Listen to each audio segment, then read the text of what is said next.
So anyway, the title of my presentation this morning is The Future of Learning and Development. This is one future. It could be different, you know. I hate to predict things, but I will talk about where I think the industry is going, what's happening, and how technology may be affecting that. The subtitle, which is the one I really like, is called Wizards, Clouds, and the Invisible Man. And you'll just have to wait to see what that has to do with learning and development, but I'll try to tie it in and we'll talk a little bit about that. So my agenda today is to talk about these things. What's happening in the economy? You know, it's something we can't ignore. It is the, 900-pound gorilla sitting in the room. I'm sure that you have employees in your organization that are concerned about this, just as I am, and people within our organization. So we're going to talk about that a little bit.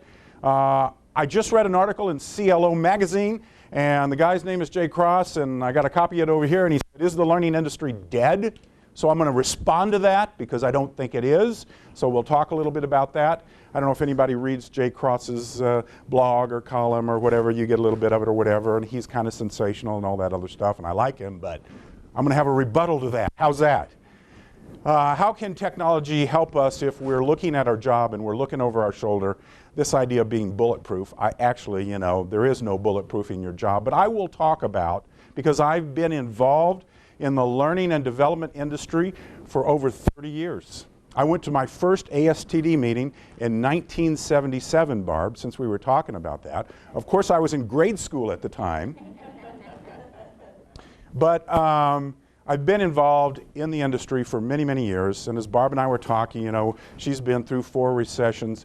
However, we've never seen one like this. And so we'll have to talk a little bit about that. We'll share some case studies. We have some live case studies here that are going to be great, probably better than my examples will ever be. But I will show you some case studies that relate to this in the future. And then I'm going to share with you my secret sauce, okay? Haven't been around for 30 years, and in this industry, I have a little secret sauce that I want to share with you at the end. Does that sound all right? Okay, so that's what we're going to be talking about. So first, the financial meltdown. You can't turn on the news. You can't pick up a paper. Everything is gloom and doom, It's kind of like I just don't even want to read the paper anymore because every day we read about layoffs and all the other things that are going on. So you know about that. If you have a 401k program or plan and you have investments in the stock market like I did, it's abysmal out there and I don't even want to look at it, I don't want to go to my Yahoo financial account and see it go down, down, down, down, down. How far can it go? Well, let's wait this afternoon and see because we're still, in new territory trying to find out what's happening on Wall Street. So, all good educators, right? I don't know if this is a sadistic thing we like to do or whatever. I love to give you a pop quiz, so how's that? Now you don't have desks in front of you, so you don't have to write anything down. And also you don't have to take any notes because you can see here that we're recording this. And so our way of providing notes to you is you can go to our YouTube channel after this is over and it'll be published out there and you'll get to relive the experience again. You can download it to your iPod or whatever, so that's my way of sharing the slide presentation and the notes with you. We're using YouTube, right? We're on the cutting edge. But here's the pop quiz. Are you ready for this? You can just raise your hand when you know the answer to these. So here we go. What do these numbers represent? All right, I'll give you a clue. All of these answers deal with 2008, the year 2008. What do you think? 6.5 million to 8.1 million. How many people are unemployed? Okay, good guess. Jobs lost? Good guess. Not right, but good guess. Anyone? Bueller? Ferris? Okay. The number of home foreclosures in the United States, right? That's a lot, isn't it? That's scary. Let's get a little scarier. In the next 4 years, they expect to be 10 million more. 10 million. That's an interesting figure. Let's go to this one, even bigger. What does this number represent? Huh? Debt? Nope.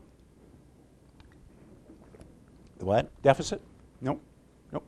Nope. My next bonus. Your next bonus. Wow, I want to work at AMC. No wonder your ticket prices went up. No. This is 17 trillion. 17 trillion. You know what that is? No one? GDP? Nope. That is how much in US dollars was lost in 2008 in the top 50 stock markets around the world. $17 trillion. It makes a trillion sound insignificant, right? 17 trillion. If we took every man, woman, and child in the world and divided that number by that, that's $2,535 for every man, woman, child in the world today. That's a lot of money. That's a lot of money. Now, are there some happy stats that would...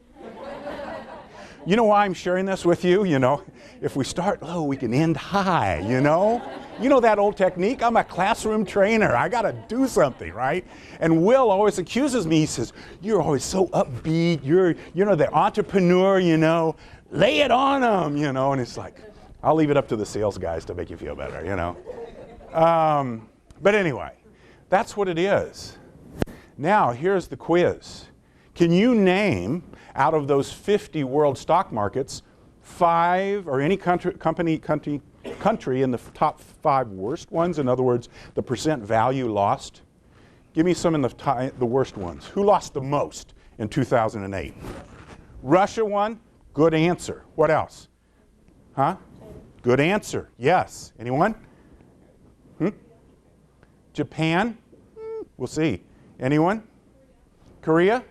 Okay. Europe? Okay. Let's look.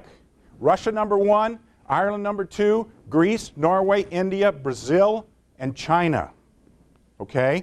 Now let's do the flip side. Everybody lost. No one was in the positive column, okay? Who lost the least? Give me 5. Singapore? Next? Anyone? Japan? Good answer. Way to go, Barb. Okay. Anyone? United States? Hey, wait, I thought we caused this problem. How did we get out of that, you know? You're right. Right here. Morocco, #1. Go figure. Japan, Switzerland, Israel, USA #5. Now, that's in 2008. We'll still see what happens in 2009, right? But you can see this number, 1.7 million, 2 million. Dick, you should know this one. Unemployed? It's close. This represents unemployment, or basically the number of jobs lost in 2008. 2009 expected to lose 3 million more. So we'll pick up the paper this year, and I think we're going to see still layoffs and things continuing. Okay? So yeah, this is the downer part of the presentation. Because here's the key. What do we need our employees to be doing right now? What do we need in this country right now with our employees? Do they need to be focused? Do they need to be hardworking? Do they need to be, you know, like on their game right now more than ever?